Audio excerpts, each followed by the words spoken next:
Shalom saudara-saudari yang terkasih dalam Kristus. Selamat pagi dan selamat bergabung dalam Bahana Morning Devotion pagi hari ini. Ayat firman Tuhan pagi ini terambil dari Lukas 18 ayat 22 sampai 23 yang berbunyi demikian. Mendengar itu Yesus berkata kepadanya, "Masih tinggal satu hal lagi yang harus kau lakukan. Juallah segala yang kau miliki dan bagi-bagikanlah itu kepada orang-orang miskin. Maka engkau akan beroleh harta di surga. Kemudian datanglah kemari dan ikutlah aku." Ketika orang itu mendengar perkataan itu, ia menjadi amat sedih sebab ia sangat kaya. Amin. Konteks nas ini adalah ketika ada seorang pemimpin muda yang kaya dan bertanya kepada Yesus bagaimana caranya supaya ia dapat memperoleh hidup yang kekal. Walaupun pertanyaan ini adalah pertanyaan yang teologis, saya tidak akan memaparkan secara doktrin, tetapi saya akan bagikan sedikit hal praktis yang kita dapat pelajari melalui kisah ini.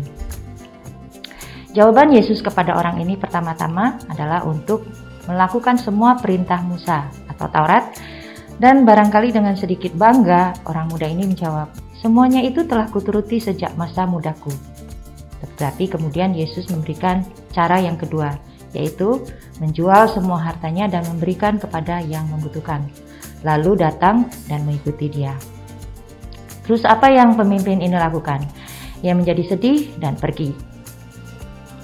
Kalau dalam kisah yang paralel di kitab Markus, dia juga merasa kecewa, selain merasa sedih dan kemudian meninggalkan Yesus. Mungkin banyak dari kita yang menjadi kecewa, sedih dan kemudian pergi, tidak mau datang lagi kepada Tuhan ketika kita mendengar jawaban Tuhan atas doa-doa kita. Pada saat kita menerima jawaban Tuhan yang seperti yang diberikan Tuhan kepada pemimpin ini, sesuatu yang aneh dan tidak masuk akal, bahkan seringkali kita mendengar jawaban Tuhan tapi tidak benar-benar mendengarkan dan akhirnya tidak dengar-dengaran kepada Tuhan alias tidak taat. Tapi mari kita renungkan sedikit.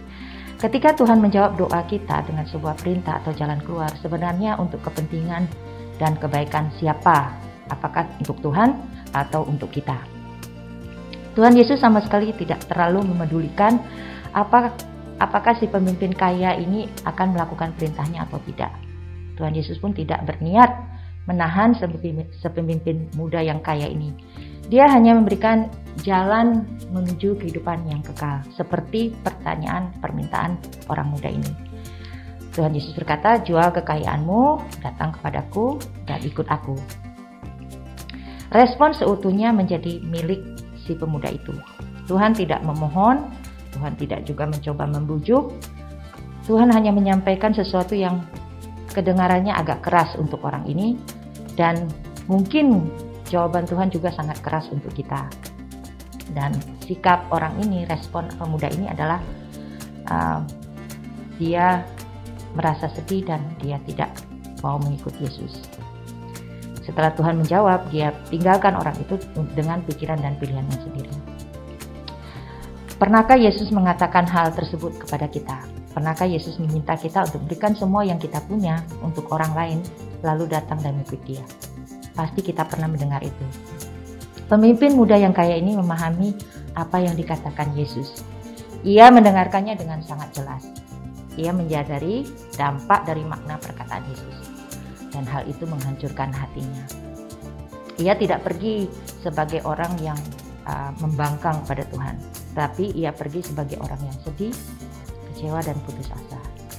Ia datang kepada Yesus dengan semangat dan tekad yang berapi-api. Ketika kata-kata Yesus membuatnya sedih dan patah semangat, ia meninggalkan Yesus. Dan pada saat itu Tuhan Yesus tidak mengejarnya atau menahannya, tapi membiarkannya pergi. Tuhan Yesus tahu bahwa perkataan yang telah diucapkannya, yang telah didengar orang itu, cepat atau lambat akan menghasilkan buah. Memang ada penafsiran yang mengatakan bahwa anak muda ini adalah Rasul Paulus pada akhirnya, tapi tidak ada catatan langsung ataupun penjelasan langsung di dalam kitab-kitab yang lain mengenai siapa pemuda ini.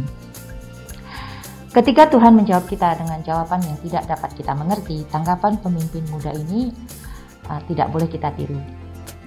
Harta kita tidak boleh menjadi belenggu yang menahan kita untuk mengikuti Tuhan, apapun harta kita itu. Tuhan memerintahkan pemuda kaya ini untuk memberi kepada yang miskin. Bukan berarti Tuhan tidak mampu menghidupi orang miskin. Tuhan meminta kita memberi persembahan, bukan berarti Tuhan tidak mampu menghidupi gerejanya. Tuhan meminta kita melakukan penginjilan, bukan berarti Dia tidak mampu menyelamatkan semua orang dengan kuasanya. Tuhan meminta kita berdoa dan baca firman-Nya, bukan berarti Dia akan menjadi lebih agung, lebih mulia, lebih kudus karena pujian dan penyembahan kita, tapi karena Dia adalah Tuhan yang maha segalanya. Tanggapan ketidaktaatan kita tidak akan membuatnya menjadi kurang Tuhan, ataupun tanggapan ketaatan kita tidak akan menjadi Dia Tuhan yang lebih Tuhan lagi, karena Dia adalah Tuhan yang sempurna. Tuhan adalah Tuhan, Dia maha segalanya, dan tanpa atau dengan ketaatan kita, Dia adalah Allah yang maha sempurna. Jadi, untuk apa tanggapan kita atas jawaban atau perintah Tuhan? Semua itu adalah untuk kebaikan kita, untuk kedamaian dan sukacita kita yang hakiki, untuk kehidupan kekal kita bersamanya setelah kematian kita. Hidup di dunia ini hanya sementara dan berlalu cepat seperti mengedipkan mata. Tuhan tidak pernah memaksa atau memohon kepada kita. Tuhan juga tidak membujuk atau merayu kita. Tuhan hanya memberi kita jawaban, dan bagian kita adalah untuk menentukan pilihan. Meskipun Dia adalah Allah yang berdaulat, kita memiliki kebebasan untuk memilih. Pilihlah harta di surga yang tidak akan rusak dimakannya. Amin. Mari kita berdoa. Bapa kami yang dalam kerajaan surga, kami mengucap syukur karena Engkau sudah mengingatkan kami pada pagi hari ini. Apa yang penting, apa yang terutama, dan apapun yang Engkau berikan sebagai jawaban-Mu di atas doa-doa kami, Tuhan, itu adalah untuk kebaikan kami, untuk menolong kami semakin serupa seperti Engkau dan untuk memuliakan Engkau. Kami tahu Tuhan, Engkau sudah memilih kami sebelum kami memilih Engkau, dan pilihan-Mu adalah untuk kebaikan kami. Pilihan-Mu adalah karena Engkau sangat-sangat mengasihi kami. Ajar kami Tuhan untuk memilih yang terbaik, bukan untuk diri kami sendiri, tapi adalah untuk Engkau, karena Engkau adalah Allah yang sudah memberikan yang terbaik bagi kehidupan kami. Ajar kami Tuhan untuk mendengar Engkau, ajar kami untuk dengar-dengaran, ajar kami untuk taat kepadamu, ajar kami untuk mengerti betapa besar kasih-Mu kepada kami, dan ajar kami untuk hidup sesuai dengan kehendak dan apa yang sudah Engkau ajarkan kepada kami. Terima kasih untuk terus mengasihi kami melalui firman-Mu Tuhan. Terima kasih telah mengasihi kami dengan segala sesuatu yang Kau berikan dan izinkan dalam kehidupan kami. Ajar kami untuk mengasihi Engkau sesuai dengan kehendak-Mu. Terima kasih Tuhan, untuk pagi hari ini kami mengucap syukur dan berterima kasih. Hanya di dalam nama Tuhan kami Yesus Kristus kami berdoa dan bersyukur. Haleluya. Amin. Tuhan Yesus memberkati.